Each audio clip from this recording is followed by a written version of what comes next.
Hello dear friends, again coming back with consignment account. तो now I am taking typical numerical problem number 6.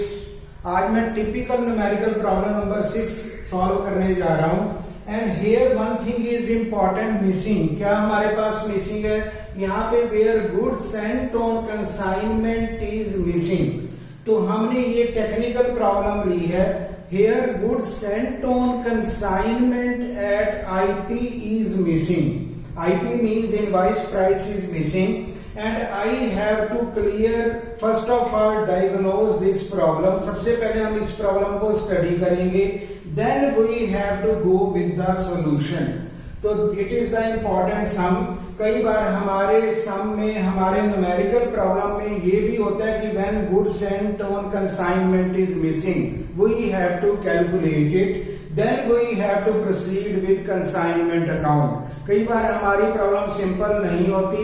Missing figure को हमें पहले calculate करना पड़ता है, मिसिंग आइटम को पहले कैलकुलेशन करनी पड़ती है, then we have to proceed with the consignment account.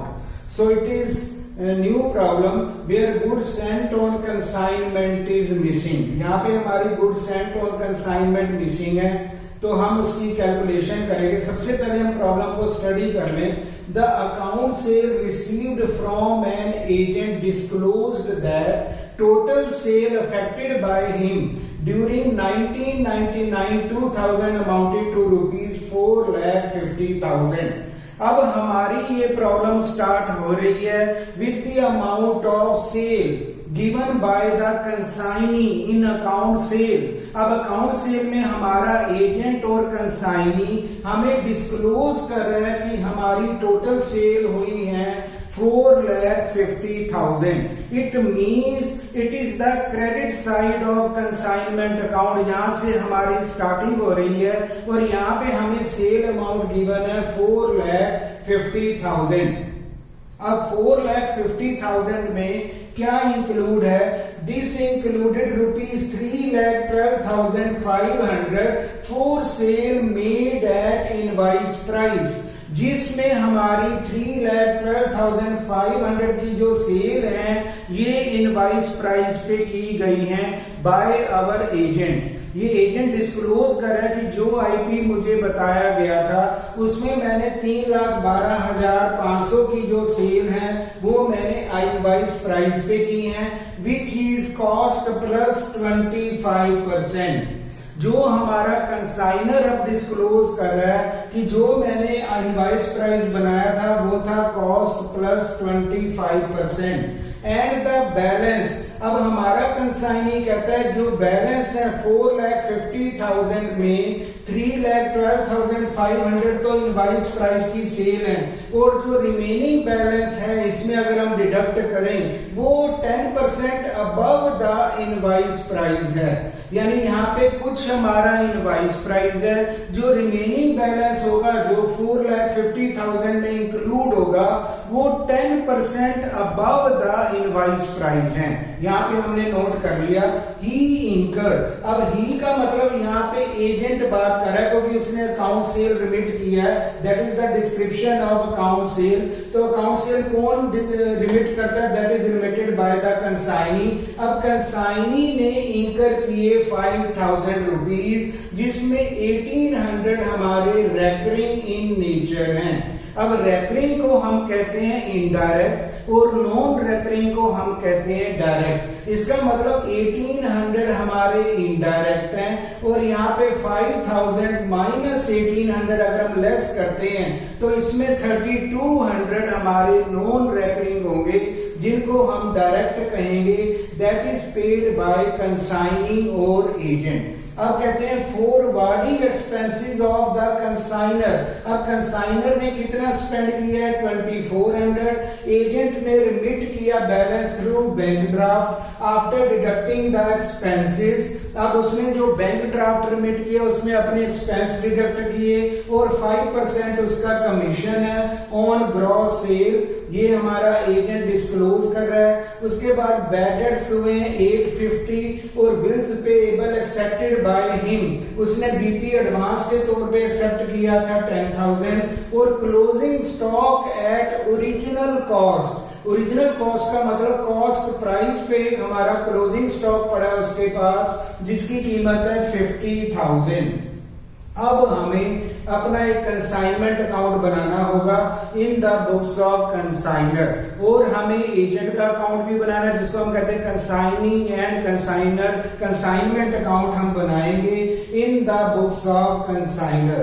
तो कंसाइनर की बुक्स में कंसाइनमेंट अकाउंट भी बनाया जाएगा और कंसाइनी अकाउंट भी बनाया जाएगा। It is the typical sum. यहाँ पे सबसे पहले हम सेल की कैलकुलेशन करेंगे, सेल एट इनवॉइस प्राइस, वो हम कैलकुलेशन करेंगे। Then we shall go with goods and on consignment at invoice price, वो भी हम कैलकुलेट करेंगे। तो यहाँ पे हमें मिसिंग फिगर कैलकुलेट करनी है। नंबर 1 हमारी कैलकुलेशन होगी sale at invoice price, then goods sent on consignment at invoice price, then closing stock on invoice price, then we shall go with the consignment account. So it is the important sum, it is the typical problem, there we have to calculate the missing figures. तो सबसे पहला मैंने working note बनाया, ये होगा calculation of sale at invoice price. We have to prepare the working notes. यहाँ पे हमें वर्किंग नोट बनाने पड़ेंगे, कैलकुलेशन शो करनी पड़ेगी। Then we have to proceed with the consignment account. अब हमारा पॉइंट होगा सेल्स एट इनवॉइस प्राइस। अब इसकी हम कैलकुलेशन कर रहे हैं, तो टोटल सेल यहां से हमारा सम स्टार्ट हो रहा है। टोटल सेल इज गिविंग 4,50,000, ये हमें गिवन है 4,50,000, जिसमें हमारी जो सेल इनवॉइस प्राइस की हैं ये हमें गिवन है 3,12,500। तो यहाँ पे करते हैं less sales at invoice price, ये हमें गिवन है 3,12,500। इट मींस जो रिमेनिंग सेल हैं, जैसे हमें यहाँ पे डिस्क्लोज किया गया है, जो रिमेनिंग सेल बचती हैं 1,37,500 की, ये इनवॉइस प्राइस से भी 10% अबव हैं, जिसको हम यहाँ पे क्लियर करते हैं remaining sale balance is at 10% above the invoice price. इसका मतलब है ये वाली सेल तो हमारी इनवॉइस प्राइस पे निकल गई, जो हमारे एग्जामिनर ने बता दिया कि ये सेल इनवॉइस प्राइस पे बनाई गई थी, लेकिन जो रिमेनिंग बैलेंस होगा वो 10% अबव होगा। अब ये बैलेंस हमारा 10% अबव है। अब इसकी हमें इनवॉइस प्राइस की कैलकुलेशन करनी है, क्योंकि हमारे एजेंट और कंसाइनी ने सेल एक्सेस प्राइस पे की है। ये क्लियर हो रहा है। अब हमें करना है इनवॉइस प्राइस ऑफ 1,37,500। हमें अगर कैलकुलेट करना हो तो इनवॉइस प्राइस से 10% अबव हैं, these are the remaining balance. तो ये बैलेंस बचा 1,37,500। अब इसको हमें इनवॉइस प्राइस का इसका कैलकुलेशन करना है, तो हम फार्मूला लगाएंगे इनटू 100 अपॉन 110। तो जो भी मैथमेटिकल हमें रिजल्ट चाहिए उसको हम न्यूमरेटर बना देते हैं, डिवाइडेड बाय डिनोमिनेटर। डिनोमिनेटर किसका बनता है? जो एक्सेस चार्ज किया गया है। अब ये हमारा यहाँ पे बनेगा मल्टीप्लाइड बाय 100 डिवाइडेड बाय 110, क्योंकि remaining balance 10% above the invoice price है।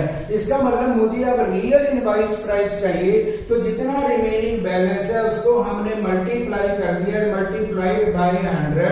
यहाँ पे मैंने आईपी लिख दिया, डिवाइडेड बाय 110, जो हमारा अबव आईपी है।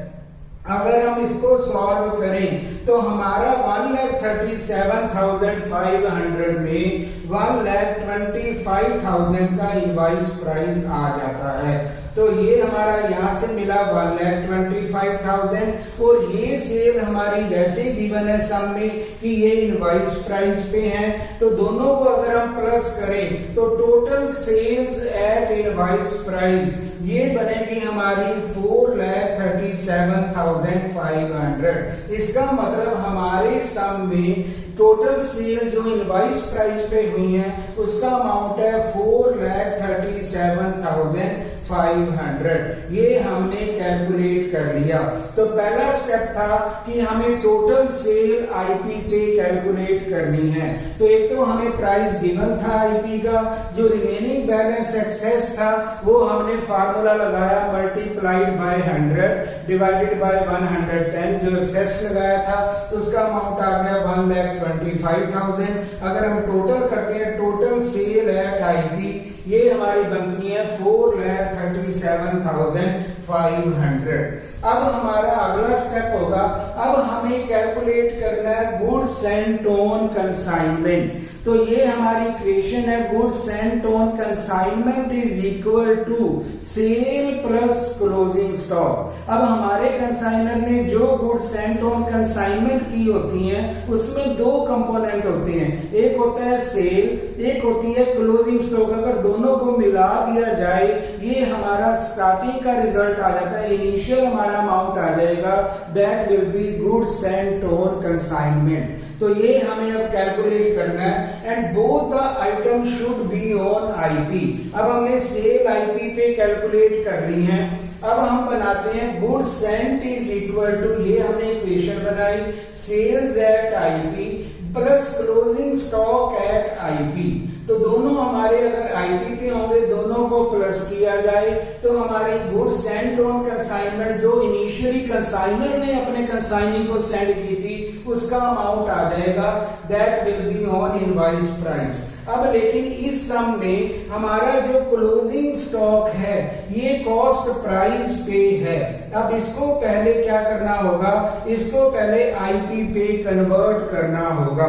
तो इसको इजीली हम कन्वर्ट कर लेते हैं, क्योंकि हमारी जो लोडिंग है वो यहाँ पे लिखा है that is always charged cost plus 25%। हम जो लोडिंग है वो यहाँ पे कॉस्ट प्लस 25% करते हैं। इसका मतलब ये जो हमारा कॉस्ट प्राइस है, क्लोजिंग स्टॉक जो सामान बचा हुआ है, इसको भी आईपी पे बनाने के लिए तो यहाँ पे हमने नोट बनाया क्लोजिंग स्टॉक 50,000 प्लस लोडिंग 25% और कॉस्ट जैसे लिखा था, ये ऐड हो जाएगा 12,500। अब हमारे क्लोजिंग स्टॉक का इनवॉइस प्राइस बनेगा 62,500।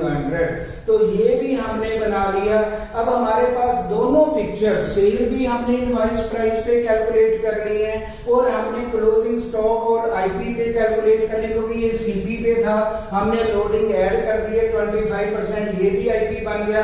अगर दोनों को प्लस किया जाए तो ये हो जाएगी कंसाइनर द्वारा सेंड की गई गुड्स जो उसने कंसाइनी को भेजी, जिसको हम कहते हैं गुड्स सेंट ऑन कंसाइनमेंट। जो हमारी पहली आइटम होती है कंसाइनमेंट अकाउंट में, जब हम स्टार्ट करते हैं उनकी राइटिंग अप ऑफ अकाउंट, तो ये हम अब करेंगे total goods sent on consignment IP बनेगा, ये बनेगा 4,37,500 सेल है आईपी की, प्लस क्लोजिंग स्टॉक जो हमने आईपी पे कैलकुलेट किया ये बना 62,500।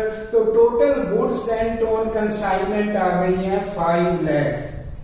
अब ये 5 लाख आ गई है, इसका मतलब ये हमारा अब इनवॉइस प्राइस बन गया और इसकी लोडिंग हम पहले डिसाइड कर सकते हैं। इसकी लोडिंग कितनी होगी, अगर कॉस्ट में हम ऐड करते हैं 25% जिसको कहते हैं 1/4, तो लोडिंग बन जाएगी इसकी वही अमाउंट को अगर एक्सक्लूड करना हो, बाहर निकालना हो, तो हम करेंगे 20% और जिसको हम कहेंगे 1/5। तो इसका मतलब है इसकी लोडिंग 5 लाख अगर आईपी बन गया, ये हमारा आंसर आ गया goods sent on consignment 5 lakh, और इसकी लोडिंग होगी 1/5 जो हम अकाउंट के क्रेडिट में चार्ज करेंगे। और हमें अपना रियली अकाउंट वैसे कॉस्ट प्राइस पे इफेक्ट करना होता है, लेकिन ये कंसाइनर अपने कंसाइनी से छुपाने के लिए उसमें इनवॉइस प्राइस से डेबिट करता है और लोडिंग को क्रेडिट कर लेता है। अब यहाँ से हमारा सम स्टार्ट होता है, हमने बना लिया कंसाइनमेंट अकाउंट, तो नंबर 1 बनेगा 2 goods sent on consignment IP, ये बना 5 लाख। तो ये हमने क्लियर कर दिया। जब भी हमें गुड्स सेंट और कंसाइनमेंट कैलकुलेट करना है, वहां पे 2 फिगर आएंगी, सेल प्लस क्लोजिंग स्टॉक, दोनों आईपी पे होंगे। उनको अगर हम प्लस करेंगे तो इनिशियल अमाउंट बन जाएगा जिसको हम कहते हैं गुड्स सेंट, वही हमारे कंसाइनर ने गुड्स सेंट की थी कंसाइनमेंट को, तो ये बनेगा हमारा 5 लाख, ये हमारा बनता है इनवॉइस प्राइस। तो यहां से हमने स्टार्ट किया। अब कंसाइनर के एक्सपेंस, पहला नंबर हम ले रहे हैं कंसाइनमेंट अकाउंट में, कंसाइनर के एक्सपेंसेस, ये आएगा consignment account debited to cash, ये होंगे 2400। तो यहाँ पे to cash expenses incurred by consignor, तो ये बनेगा 2400। अब सिमिलरली कंसाइनी ने भी इंकर किए 5000, जिसमें 1800 रेकरिंग हैं। रेकरिंग को हम कहते हैं इनडायरेक्ट और रिमेनिंग नॉन रेकरिंग को हम कहते हैं डायरेक्ट। तो यहाँ पे हमें बोथ ही लेने हैं, तो हमने टोटल ही लेने हैं 5000। तो यहाँ पे लिखेंगे टू एजेंट 5000, ये भी हमने ले लिया। अब यहाँ पे कहते हैं उनका कमीशन भी है 5% कमीशन ऑन ग्रॉस सेल। अब 5% हमारे कंसाइनी ने कमीशन भी लेना है कंसाइनर से जितनी सेल की है, तो यहाँ पे एजेंट कमीशन लेगा। सेल हमारी ये गिवन है 4,50,000, यहाँ पे हमारी स्टार्टिंग थी, सम यहाँ से स्टार्ट हो रहा था। ये सेल को हमने वही रिपीट कर दिया, बाय एजेंट सेल 4,50,000, इसको क्रेडिट में हमने पुट कर दिया सेम। अब इसका 5% कमीशन ये हमारा एजेंट लेगा या कंसाइनी लेगा, तो इसको हमने 5% कैलकुलेट किया टू एजेंट, और कमीशन हम करते हैं 22,500, ये बनेगा 4,50,000 का 5% होगा 22,500। अब इसके बाद हमारा कंसाइनी एक रिपोर्ट कर रहा है कि वहां पे बैड डेट्स भी हुए 850, लेकिन यहाँ पे डेल क्रेडिटर कमीशन मेंशन नहीं है। इसका मतलब whenever there is a no del creditor commission paid by consignor to consignee, then total bad debts are to be borne by consignor himself। अगर हमारा डेल क्रेडिटर कमीशन पेएबल नहीं है, paid नहीं है, तब जो भी बैड डेट होंगे तब ये कंसाइनर का लॉस माने जाएंगे। अब इसको हम कंसाइनर का लॉस मानते हैं, तो कंसाइनर का लॉस है तो कंसाइनमेंट में आएगा टू बैड डेट्स, ये डेबिट हो जाएगा 850। अगर यहाँ पे डेल क्रेडिटर कमीशन होता तब ये बैड डेट को हमने अपना लॉस नहीं बनाना था, कंसाइनर का लॉस नहीं बनाना था और कंसाइनमेंट के डेबिट में नहीं अपीयर होना था। लेकिन अब यहाँ पे हमारा डेल क्रेडिटर नहीं है, that will be loss to the consignor, तो ये डेबिट में आएगा टू बैड डेट 850। उसके बाद जो हमने 5 लाख लगाया था, इसकी हमें एडवांस में लोडिंग भी देनी है, क्योंकि अगर हम सीपी पे 1/4 करते हैं, ये मैंने रूल बनाया था 25%, ये हमारा परमानेंट रूल है मैथमेटिक्स अकाउंट्स का। तो अगर ये सीपी पे हमारा 1/4 है, तो आईपी या एसपी पे लोडिंग कितनी हो जाएगी 1/5, तो ये 5 लाख की 1/5 हमने लोडिंग भी दे दी। और यहाँ पे डेबिट में लिखा by goods sent on consignment, loading हमारी आ गई 1 लाख, ये बना 1/5। अगर हम कॉस्ट प्राइस पे 1/4 ऐड करते हैं तो उसकी लोडिंग जो कैलकुलेट होगी, जो एक्सक्लूड होगी, दैट विल बी 1/5। ये परमानेंट मैंने रूल बता दिया, ये हमेशा चलेगा, ब्रांच अकाउंट्स में भी चलेगा, जहां पे इनवॉइस प्राइस होगा वहां पे ये अपीयर होगा। तो यहाँ पे 1 लाख आ गई लोडिंग। अब हमारे पास होगा calculation of closing stock at IP. अब हमें ये कैलकुलेट करना है लास्ट पोर्शन, क्योंकि पहले हमें आईपी पे शो करना है, then we have to give the loading. अब देखो सीपी, अब कहते हैं ओरिजिनल कॉस्ट पे हमें गिवन था 50,000 क्लोजिंग। ओरिजिनल का मतलब इसको हम कहते हैं सीपी, कॉस्ट प्राइस। तो ये कॉस्ट प्राइस हमें गिवन है 50,000। सबसे पहले हम इसको इनवॉइस प्राइस बनाएंगे। इनवॉइस प्राइस के लिए मुझे ऐड करना होगा 25%, कॉस्ट प्लस 25%। तो यहाँ पे लोडिंग हम ऐड करते हैं 25%, ये बन जाएगा 12,500। ये हमने ऐड की, तो हमारा आईपी पे स्टॉक बनता है 62,500 और हमने कहा क्लोजिंग स्टॉक में proportionate direct expenses of consignor and proportionate direct expenses of consignee भी ऐड होंगी अगर हमें वर्किंग नोट बनाना है। तो ये तो मेन अमाउंट आईपी पे आ गया 62,500। अब मुझे करनी है प्रोपोर्शनेट एक्सपेंसेस ऑफ कंसाइनर, तो ये बनेगा, अब इसका हम बेस लगा सकते हैं मैथमेटिकली।